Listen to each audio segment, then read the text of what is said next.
Good evening, everyone. I'm Liz Quirantes, and it's my pleasure to welcome you to the Sunrise Theater here in beautiful downtown Fort Pierce for tonight's CBS 12 News Sinclair Broadcast Group Florida 2022 Gubernatorial Debate. Your voice, your future. We've called it that because all the questions I will be asking tonight came from you, Florida voters. Some will be asked just as you wrote them. Others have been written to reflect concerns shared by many who submitted questions and about issues that matter most to you and your families: the economy, education, immigration, public safety and health, and the environment. Once I have asked a question, the candidates will each have 1 minute to respond and 30 seconds for a rebuttal. I will alternate who answers the question first, and at the end of the hour, each candidate will have 60 seconds for a closing statement. You may notice at home and here in the theater a small fan next to one of the podiums. That is there by special request for Congressman Crist. We do ask that everyone here in the theater remain quiet during the debate. We will have time for applause at the end of the night and right now, as we welcome our candidates for governor for the great state of Florida, Governor Ron DeSantis and Congressman Charlie Crist.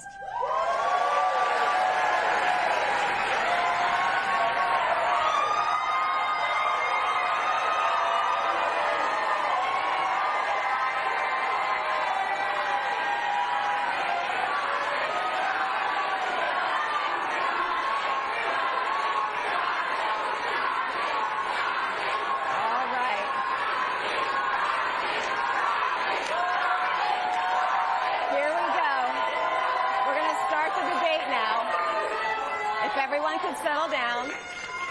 All right.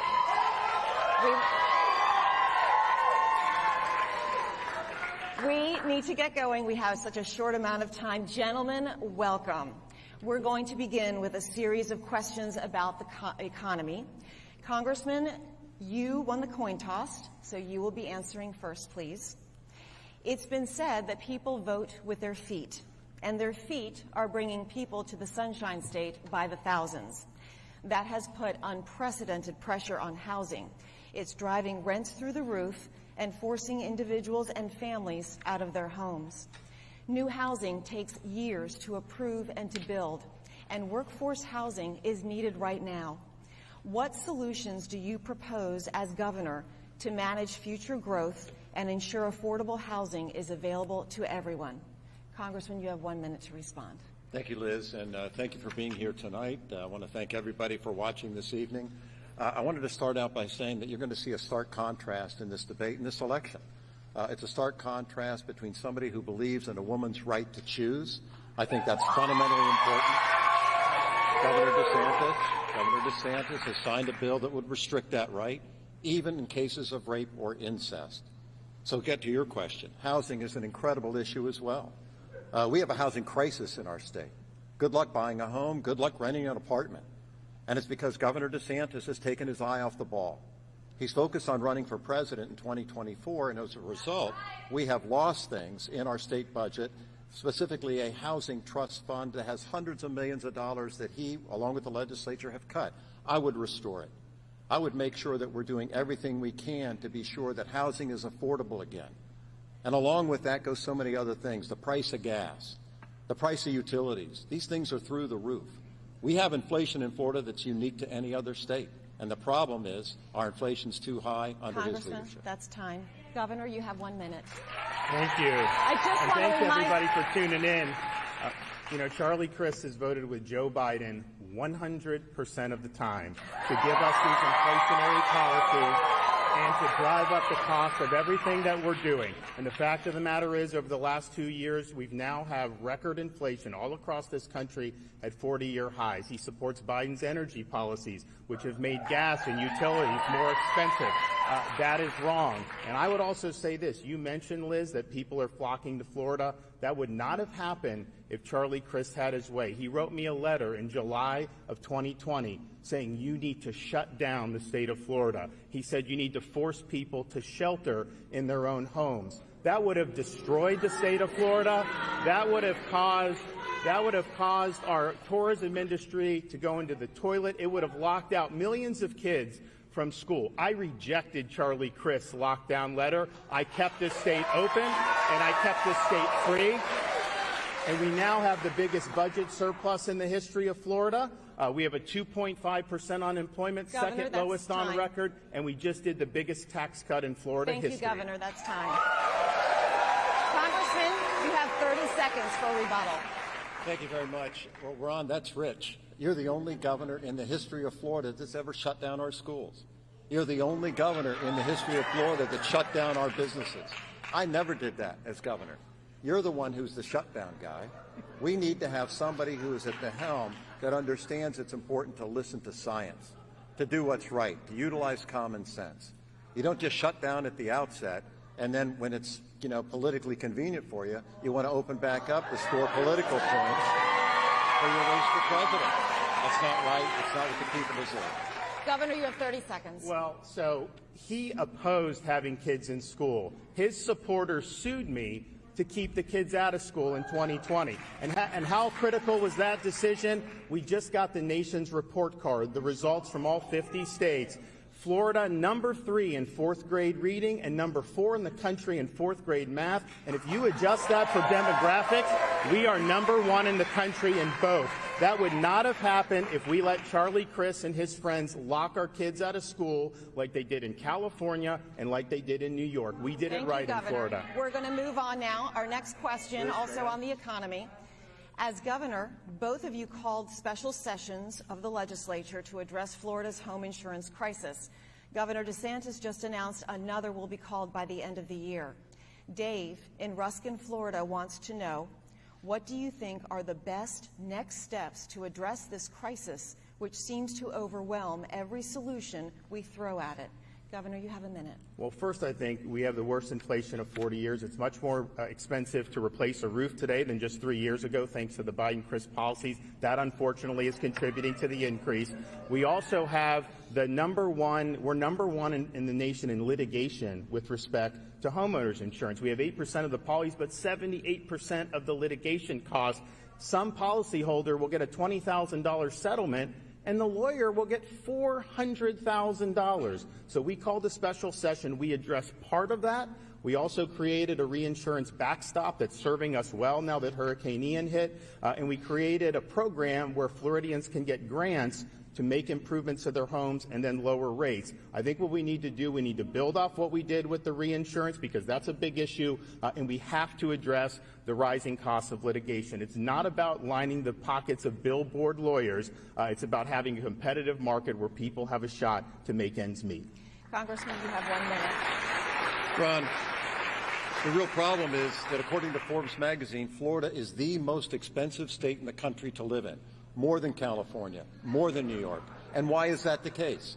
Because you've taken your eye off the ball, as I said before. Look at utility rates in the state of Florida.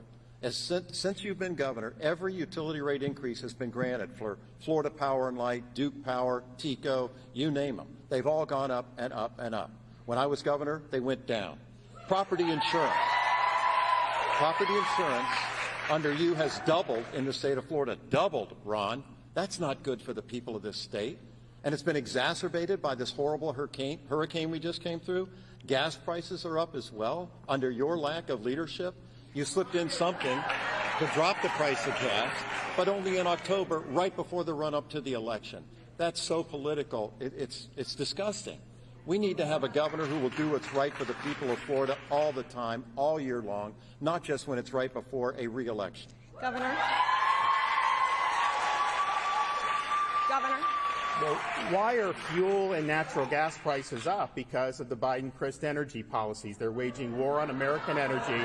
They are not producing what we need to do. They're begging Maduro and OPEC for more oil. That's why your costs are going up there. But Charlie Crist's plan for homeowners insurance is to chase the private insurers out, dump millions of Floridians on Citizens property. It's undercapitalized. Here's why that matters for you. Citizens has mandatory assessment authority. So there could be a storm that hits Tampa Bay. Maybe you're renting a place in Miami with a car. They can assess your homeowner's insurance, Governor, your that's auto's time. insurance, and your renter's insurance. His plan would end up capsizing the state of Florida That is if we had a time. real storm. Congressman, you have 30 seconds. Thank you, Liz. I appreciate your courtesy. I think it's incredible that we hear this out of Ron DeSantis. He's talking about our economy. He's talking about property insurance. And everybody watching tonight knows that your property insurance is up under him. That's the problem. He could have addressed it in the regular session. He didn't. He could have addressed it in his first special session. He didn't. He's now calling a third special session. I don't think the third time's going to be the charm, because his focus is not on Florida. It's not on you. You deserve a governor who has your back. I always did, and I always will. Time. I'm going to stop right now and ask that our audience please stop. We're not going to get through all the questions, and we have a lot of ground to cover. So please, that needs to be the end of the applause. We'll have time for applause at the end. Our next question. As communities rebuild after Hurricane Ian, a story of destruction and recovery we cover again and again. Do you believe it's time for new regulations, restrictions, or limits on where and how we build along the coast? Being on the water is a defining part of the Florida lifestyle, but these homes and businesses are regularly subject to devastating losses, which then cost all of us billions. Does something need to change? Congressman? Hurricane Ian was a disaster storm, a nightmare, frankly. We had, the structure go up for all of the buildings in Florida right after Hurricane Andrew years ago. And thank God that happened. And in this part of the state where the storm hit, right after Hurricane Charlie, even more so. So I think we've addressed that. What needs to be addressed is how we treat a storm before it makes landfall. And unfortunately, Governor DeSantis failed on this. What happened is this storm was approaching Florida, one of the biggest storms in the history of our state, the most deadly storm in the modern history of Florida. And what was Governor DeSantis doing? The Friday night before it made landfall, he went to a football game. He was AWOL for almost 24 hours, didn't encourage Lee County to evacuate. And as a result, 100 people lose their lives. That's not a good record, and that's not good leadership. And Florida deserves better. We have to be prepared when the storms are coming in. He had access to all the modern technology you could have, all the modern radar available, and he still failed to have them evacuate. Thank you, Congressman. That's Governor? unbelievable. You have 1 minute. Look, I'm proud that we had 42,000 linemen staged ready to go, unprecedented array of first responders. We were able to get in record time, effectuate thousands of rescues, get the power back on for millions of people in record time, and when the bridges got wiped out in Pine Island and in Sanibel, people thought those islands were going to be severed from the mainland for 6 months to a year. We did the Pine Island restoration in 3 days, and we did the Sanibel Causeway restoration in 2 weeks. Now those islands have the ability to recover, and Charlie Crist is sitting there. You know what he was doing during this? He was hiding out in Puerto Rico. He wasn't helping his community here. And then when he got back, what did he do? His campaign was soliciting campaign contributions from storm victims. That is unacceptable, and that's not what a leader would do in a time of despair. Congressman, you have 30 seconds. Governor, that's not true, and you know it. Let's face what the facts are in this situation. So, whether it comes to COVID or comes to the hurricane, Ron ignored science. He doesn't think that they know what's right to apply to. And he thinks he knows better than everybody. Look at any issue that we're facing in the state of Florida. He thinks he's the only one that has the right answer, whether it's usurping your local school board, whether it's doing anything else in education, banning books, for example. I mean, it's unbelievable what has happened.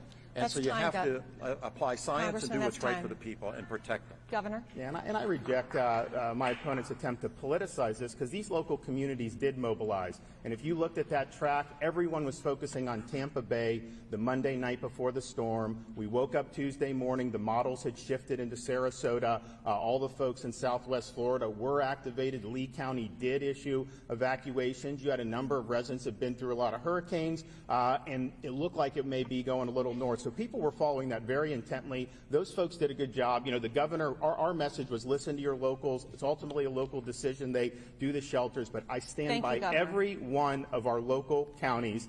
They stood up, they worked hard, and they made the best decisions they could with the information that they had. Our final question on the economy. John in Gainesville asks, what are your plans to reduce the effects of inflation on Floridians if the federal government cannot come up with a viable solution? Governor? Well, we know that these are the effects of the Biden-Crist policies, the worst inflation in 40 years, and Charlie Crist votes with Biden 100% of the time, and he says that Biden is the best president he's ever seen. So he's locked together with these policies that have hurt so many people throughout our state and our country. Here's what we're going to do. One, we have the 5th lowest gas prices in the country right now because we did do a gas tax holiday. We're proud of that. What we're going to do for Floridians who commute, we're going to reduce tolls by 50% statewide for all commuters in the state of Florida. We are going to make all baby items, diapers, cribs, wipes, you name it, tax-free permanently in the state of Florida so you can raise kids and get by. You know, we have a 5 and a 4 and a 2-year-old. Our 2 oldest are out of diapers. My wife asked me, why didn't you propose that your first year in office? Well, you live and you learn. And we're also going to say that pet food is going to be tax-free in the state of Florida. So this is going to be the largest tax relief plan in the history of the state of Florida. You're able to do that when you have a strong economy and the largest budget surplus in history, which we have right now. Congressman, you have 1 minute. Well, that's interesting. I would agree with your wife. You should have done that the first year you were in office. I mean, aren't you supposed to be helping us all 4 years instead of just the last year? And Ron, you talk about Joe Biden a lot. I understand. You think you're going to be running against him. I can see how you might get confused. But you're running for governor. You're running for governor. And I have a question for you. You're running for governor. Why don't you look in the eyes of the people of the state of Florida and say to them, if you're reelected, you will serve a full 4-year term as governor? Yes or no? Yes or no, Ron? Will you serve a full 4-year term if you're reelected governor of Florida? It's not a tough question. It's a fair question. He won't tell you. We did not agree on the candidates asking each other questions. Governor, it's your turn. Well, listen, I know that Charlie's interested in talking about 2024 and Joe Biden, but I just want to make things very, very clear. The only worn-out old donkey I'm looking to put out to pasture is Charlie Crist.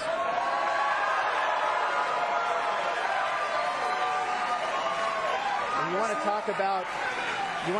talk about standing up for taxpayers.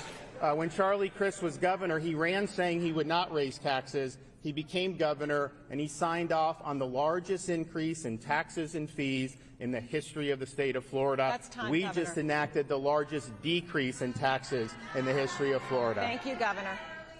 Congressman, you have 30 seconds. Yeah, well, Ron, we know you love to bully people, and the little name-calling you just exchanged, I can take it, but you shouldn't do it when children are standing behind you at a press conference and they're wearing a mask and giving hell. But apparently that's your nature, and that's too bad. So what we need to do on the economy is make sure that we're focused on Florida. You know, he keeps talking about the Biden administration this, the Biden administration that. This is the DeSantis administration, and under the DeSantis administration, the middle class is getting crunched in Florida. You can't get an apartment, you can't afford a house, you can't pay your property insurance, because he's taken his eye off the ball over and over and over again. Thank you, Congressman. We are now going to move on to another topic that is top of mind for many Florida families: education.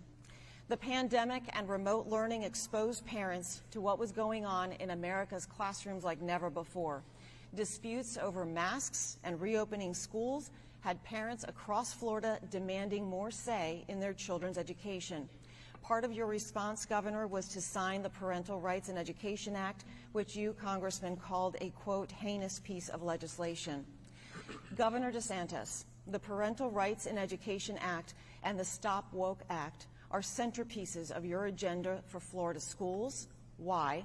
And Congressman, do you believe it's important to educate students in kindergarten through 3rd grade about sexual orientation and gender identity? Congressman, you have 60 seconds. What I think is important is to educate children on science, math, and history, and true history and fact. Since we're talking about education in Florida, 9,000 teachers and staff have left Florida because of the way he has treated public schools in our state, and it's wrong. We are the 3rd largest state in America, and his administration is paying our teachers 48 out of 50 states. That's embarrassing. We can and we should and we need to do better than that. We need to have a focus on education and not politicize and make political war zones out of our schools. We need to support our schools, support our teachers, have our parents involved. That's absolutely essential. And that's what we need to get back to, is basics, instead of having all these cultural and political wars that Ron loves to do, as I said, because he wants to run for president and he's out of state raising all this money all the time. Governor, you have 60 seconds. Well, I would say when you oppose the Parents' Rights in Education bill, which prevents 6, 7, 8-year-olds from having sexuality, gender ideology injected in their curriculum, you are the one that's waging the culture war. I'm simply defending parents and students because it's inappropriate to have that in elementary school. It's inappropriate to tell a 6-year-old that they were born in the wrong body. It's inappropriate to tell an 8-year-old that they may have been born a girl, but maybe they're really a boy. That's wrong. We need to do the basics. We need to teach them to read, write, add, and subtract. And if we do that, we'll continue to lead in 4th grade reading and 4th grade math, like we did in today's NAEP results, which is a great testament to having open schools and a lot of hardworking folks in our school system. I also signed, I'm the father of a 5-year-old daughter and a 2-year-old daughter as well as a 4-year-old son, but my daughters are very athletic, and we signed legislation to protect the right of women athletes, that you should not have someone competing on the men's team for 3 years and then switch to the women's team. Charlie Crist opposed that bill. He said he would have vetoed it. I'm going to protect women's sports in the state of Florida. Congressman, you have 30 seconds. Thank you very much. There you go again, Ron. It's all about culture wars. It's all about dividing us. I'm a uniter. I think we need to be giving our state a chance to unite again. You love dividing our state. You know, whether it's blacks against whites, whether it's gay against straight, whether it's young versus old. You're making it harder for people to vote in our state. You know, we just started early polling today, early voting rather, today, and he made it harder to mail in ballots. I have a 90-year-old father, an 88-year-old mother. They love to exercise vote by mail. He's made it harder, along with the Florida legislature. That's anti-democracy. Governor, you have 30 seconds. I think denying girls and women athletes the right to compete fairly, I think that's divisive. I think it's divisive to rip opportunities away from our girls in the state of Florida. And you want to talk about divisive? The day after Charlie Crist won his primary, he said, anyone that supports the governor, you have hate in your heart and I don't want your vote. Well, think what that means. I'm endorsed by every police group in the state of Florida. I'm endorsed by the firefighters. I'm endorsed by the truckers, the nurse anesthetists, Retail Federation, Farm Bureau. The whole cross-section of the state of Florida is backing me. They do not have hate in their hearts because they reject Charlie Crist. They want to keep Florida going and they want to keep Florida free. Our next question is also on education. Critical race theory has ignited controversy in school districts around the country. Here in Florida, it is now against the law to give lessons which might cause a student, quote, psychological distress because of actions in which the person played no part committed in the past by other members of the same race, color, national origin, or sex. What do you believe is the best way to address issues of race in our history and in modern life in the public school setting? Governor? Well, Florida statutes require teaching all of American history, including slavery, civil rights, segregation. It's important that that's taught. But what I think is not good is to scapegoat students based on skin color. It's not good to distort American history by saying that the American Revolution was fought to defend slavery, which is not true. I think we should have a history like Abraham Lincoln believed in our founding, like Frederick Douglass. These are great eternal principles. We've got a great Constitution, and people have used those principles to make great progress over the course of our country's history. I'm proud of our history. I don't want to teach kids to hate our country. I don't want to teach kids to hate each other. And the way to stop discrimination on the basis of race is to stop discriminating on the basis of race. Congressman? Thank you. You know, he talks about not teaching about the history of our country that might offend some people in our schools. We ought to teach facts in our schools. We ought to teach the truth in our schools. There's an old expression, Ron. Those who don't know history may be condemned to repeat it. Usually people use that in reference to the Holocaust. It could just as easily be referenced to slavery in our country. It happened. It's a fact. We shouldn't have a whitewash approach to educating our children. That's not right. How are they going to do well in life if they don't even know our own history? And we're not going to teach people to hate each other in our schools. I don't know where you get that idea. I don't have hate in my heart, and I don't think we need to be doing that in our schools. Why you think that's happening right now is beyond me. We need to get back on track. We need to apply common sense. We need to do what's right. And you're taking away from all these other issues because you don't want to talk about taking away a woman's right to choose. You don't ever want to talk about it. And that's on the ballot in this election. That's time, folks. And you've even signed a bill that would take away their right in cases of rape and incest. It's unconscionable, Congressman, Ron. No wonder you want to talk about all this crazy We're going to have stuff. to leave it right there. Governor, you have 30 seconds. Yeah, so it actually, if you look around the country, they do have programs, unfortunately, well, they will take a student, look at their race, say, okay, you're white, you're an oppressor. If you're black, you're oppressed. And think about what that does to a 6 or 7-year-old kid. That's wrong. You're seeing that. You have people that are teaching, and actually his running mate has said this in the past, that teaching the United States was built on stolen land. That is inappropriate for our schools. It's not true. And I'm happy that we're going to be able to have accurate history, and we're going to make sure that we honor those who have sacrificed so that we can be free. Congressman, you have 30 seconds. You have 30 seconds, Thank Congressman. you. Well, listen, here he goes again. I mean, he keeps going back to this stuff. These outrageous, radical kind of comments that have nothing to do with reality. He says they're teaching this in other schools in other states. This is Florida. You're the governor of Florida right now. You won't even say if you want to be the governor of Florida after this election. But you are right now. And you need to be focused on what's happening in our schools. Our schools are doing a decent job, and they're not teaching hate. They're teaching reading, writing, and arithmetic. They're doing it with good teachers, but you don't respect them, and that's why they're fleeing our schools. We need a governor who cares about education. We're going to move on real to our education. next question. You cannot have school without teachers, and districts up and down the state are struggling to fill open jobs, even though the National Education Association reports Florida now ranks 15th in starting teacher pay. Governor, you have proposed making it easier for veterans and first responders to join the ranks of public school teachers, but some argue your policies, which we have just discussed, are a barrier to new educators. Congressman, you believe the solution is declaring a public emergency and increasing spending for health care and other benefits in a system that already makes up a significant chunk of the state budget. Is money the answer, Congressman? Money does help. You know, if you invest in what you care about and you prioritize by how you spend your money. This governor, as I said before, is spending for our teachers. They're 48 out of 50 states in America. We're the third largest state in America. He's got a budget surplus. Why can't you treat teachers better than that? That doesn't make sense to me. You invest in what's important in other areas of our state. You make sure that we have infrastructure. That's why a member of Congress, I voted for the infrastructure that got the Sanibel Bridge built back up as quickly that you took credit for. But it's important to invest in things that matter to the people of our state, like actually regulating our utility rates, and you're not. Like actually bringing down the price of property insurance, and you're not. Like actually making sure that our taxes are lower, not higher. You raised them $1 billion on every consumer in the state. You did that. You raised the highest taxes ever. Governor, you have 60 seconds. Well, I think his teacher pay is very important, and when Charlie Crist was governor, he did nothing about it for 4 years. In fact, he cut education $300 million.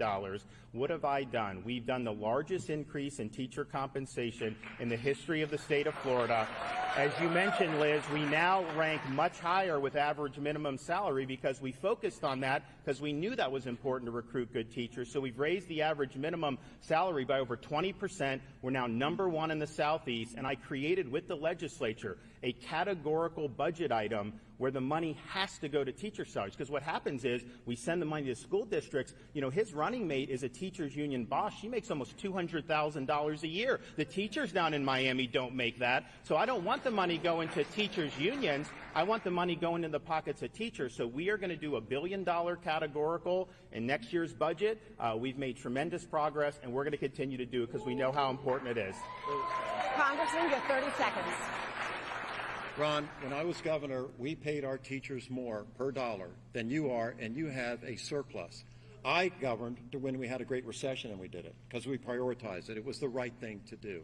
That's how you need to lead. You need to lead by uniting people, not dividing them. He talks about dividing us all night long. It's what he does. It's who you are. It's what he's about. You deserve a better governor who cares about women and your freedom and your right to choose. And your right to vote. That's time. That's time. That's Governor, you have 30 seconds. And so we're going to continue to do more with the teachers. But I think this is also important. We're talking about schools. I oppose allowing school districts to force students to get the COVID shot. Charlie Crist wants to force students to get the COVID shot. We passed a bill to prevent that. He opposed the bill when we did it. I think this is a parent's decision. I think it's wrong to force this on these kids. And as long as I'm governor, as parents, you're going to have the ability to make that decision. We are not going to subcontract out your parental rights to Charlie and his special interest buddies. We're going to move on now. That, please. No, you already had your 30 seconds. We're going to move on. What? I've got to be fair. You each got 60. You each got 30. We're the only state in America. No, I'm sorry. We're going to move on to public health. Moving on to public health. I'm sorry, Congressman. Public health, which has been at the forefront of public policy debate for the past couple of years, perhaps never more so than after the Supreme Court overturned Roe v. Wade. Right now, a legal challenge to Florida's 15-week abortion ban passed by the legislature and signed by Governor DeSantis is making its way through the courts. The Florida Supreme Court, which will ultimately decide on this issue, has previously found the state constitution's privacy clause applies to abortion access. This question comes from Wayne in Stewart. In your opinion, after what week of pregnancy should abortion be banned? Governor. Well, I was thinking back in the aftermath of this to a poor woman over 40 years ago in Jamaica, and she found herself pregnant, didn't think there'd be much opportunity to have a child, was urged to abort the baby, went to get the abortion, and you know, for whatever reason, and maybe we can't explain, that didn't end up happening, and she ended up having the baby. And I think about that because a few months ago, I appointed her daughter to be the first Jamaican-American justice in the history of the Florida Supreme Court. I just think we're better when everybody counts. I understand not everyone's going to be born in perfect circumstances, but I would like to see everybody have a shot. I'm proud of the 15 weeks that we did. I know Charlie Crist opposes that, even though the baby is fully formed, has a heartbeat, can feel pain, and can suck their thumb. He also supports sex-selective abortions, which is used to discriminate against little girls. He supports dismemberment abortions, where they literally will tear the baby limb from limb, and he supports taxpayer funding of abortion all the way up until the moment of birth, and that is wrong. Congressman, you have 60 seconds. Ron, that's just not the truth, and you know it. You know it. He wouldn't answer your question. Do you want to ban abortion completely? He never got to it. He talked about Jamaica. I don't want to ban abortion. I want to make sure we keep a woman's right to choose available to the women of the state of Florida. And I want to make sure that we don't have a governor in the future who wouldn't even allow exceptions for rape or incest. We just found out recently about a case of a middle school girl near Jacksonville who was a victim of incest, became impregnated. Because of the bill you signed, Governor, she had to go 2 to 3 states in order to take care of this issue. That's not compassionate leadership. That's not doing the right thing. That's not even having a heart. That's callous, it's barbaric, and it's wrong, and Florida deserves better. And if you want better, I hope you vote like hell. Governor, you have 30 You know what's seconds. callous is Charlie Crist has not only supported abortion up until the moment of birth, he even voted against the Infant Born Alive Act, which would have had medical care for an infant that survives an abortion attempt and is born alive. He's also something a little bit of a chameleon. I mean, he used to support a federal constitutional amendment that outlawed all abortion regardless of any type of exceptions. Now he's taken the other extreme position. The question is this an honest change of heart, or is this a guy that's going to shift with whatever win he needs to try to keep his political career alive? I think we all know the answer to that question. Congressman, you have 30 seconds. Ron, again, that's not true, and you know it.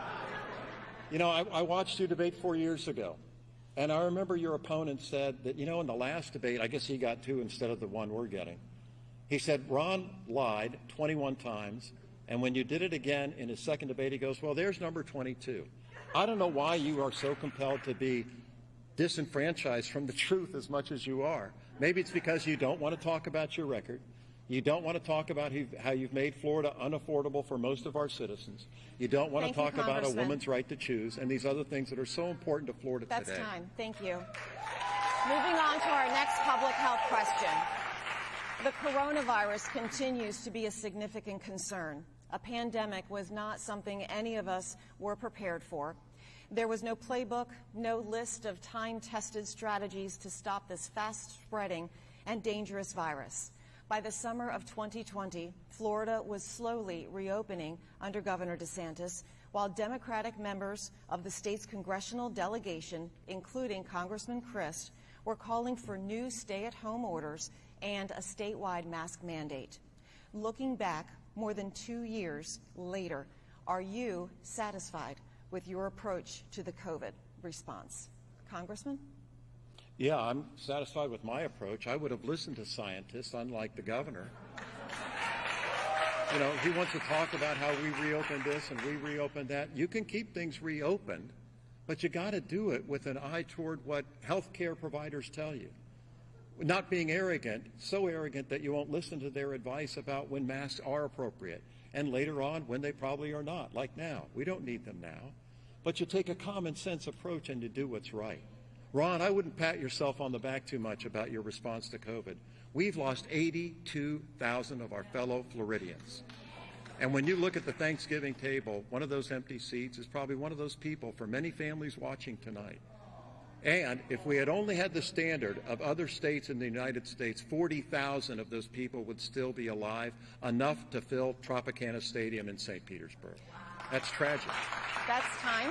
Governor? He didn't quite acknowledge he called for harsh lockdowns in July of 2020. And if that had happened in this state, it would have destroyed the state of Florida.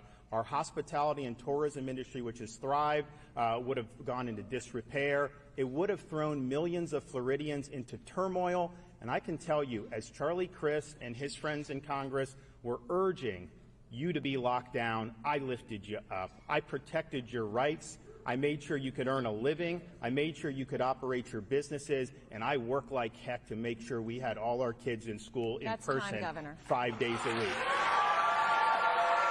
Congressman, 30 seconds. And we had one of the highest death rates in America, Ron. And over 6 million of our fellow Floridians have gotten COVID under your leadership.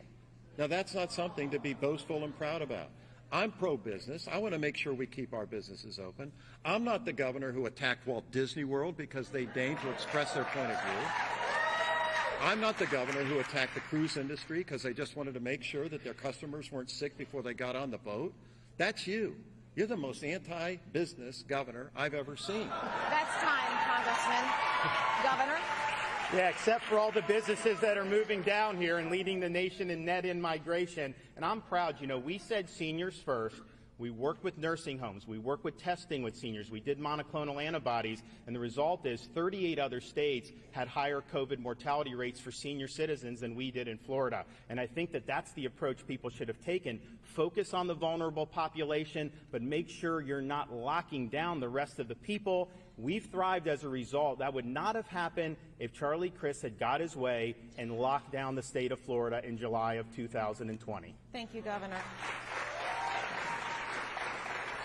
Across the country and here in Florida, lawmakers are divided on the issue of gender transitions for minors. The Florida Department of Health has held firm that there are risks associated with certain puberty-blocking and hormone therapies for children, despite pushback from the federal government and other states. Where do you stand on minors undergoing so-called gender-affirming medical procedures and therapies? Governor?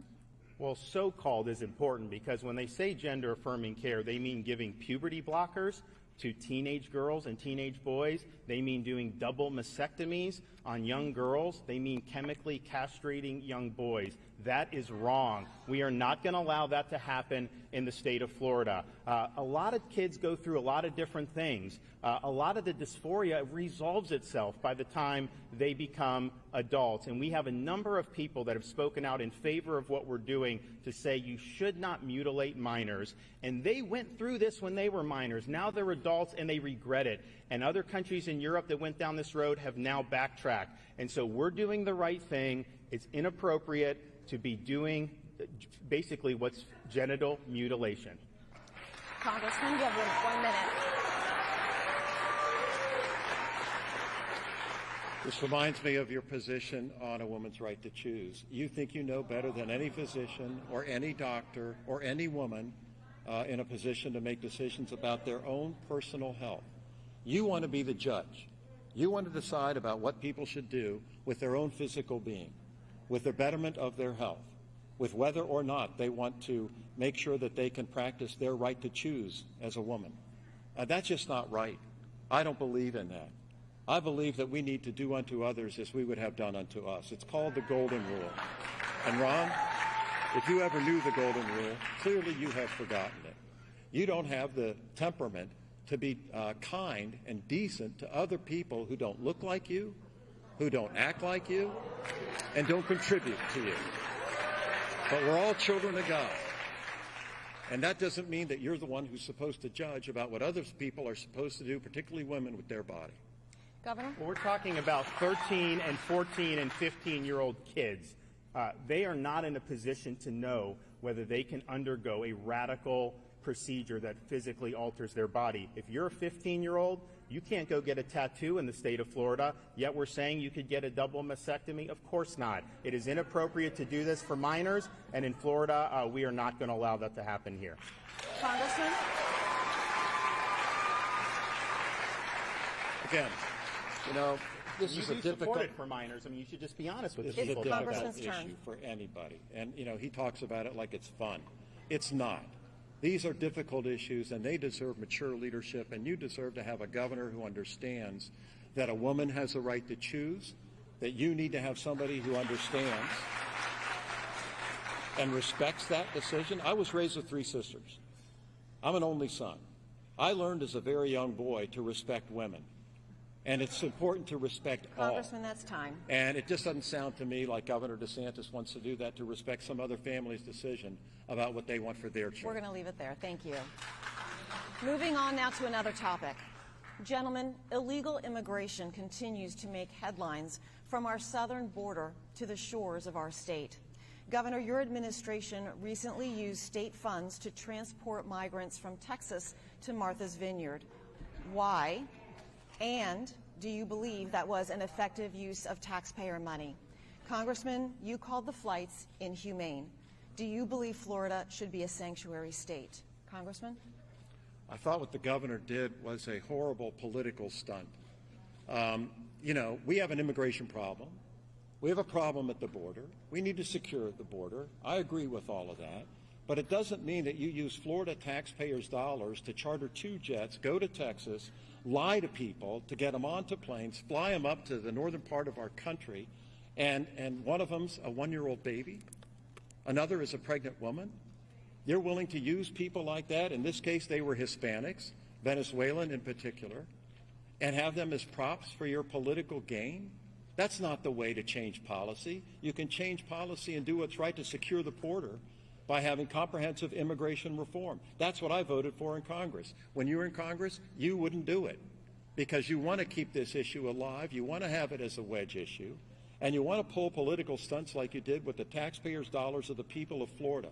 That's not what it's for. That's not what you should have done. It isn't funny. It's not right. And you were inhumane in how you treated these people. That's time, Congressman. Governor? Well, you say you're for the secure border, but this is all happening under the Biden administration and the policies that Charlie Crist supports. We've had millions and millions of people pour in across illegally. We've had record numbers of fentanyl come in. We now see it ravaging our communities like never before. I didn't hear people like Charlie expressing outrage about that. We've had criminal aliens come into the country. We just had a sheriff's deputy from Pinellas County killed by a twice-deported illegal alien who came across the border illegally 6 months